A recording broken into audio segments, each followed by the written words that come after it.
kale mukoba mutaba sebo ni banyawe kansent muli bulungi mwe bale mirimo mwe bale okuyiya mwe bale okutetenkanya Dr. Hussein na Maina eranga banange mwe bale tusabira twasobola kubanga tuzimba channel yaife eranga chanene ejja kubanga yamba abantu banji ejja kubanga yamba buli serebu ali mu Busoga buli mwembi ali mu Busoga so abembi mwena chance tugikozese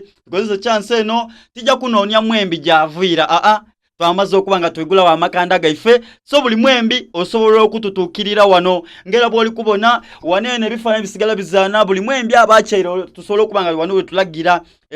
omwembi wefe ni nani oba kitegera so twamaze okubanga tutuse ebyuma wano ku channel da Dr. Hussein Media nsonga ku nsonga tulina okuyigusa so abembi mwena mbako owola musobola okubanga mwidi bulungi Dr. Hussein mwene Busoga nze byange bizira mu ntondo titujja kweraga mu mpozi twete nife bani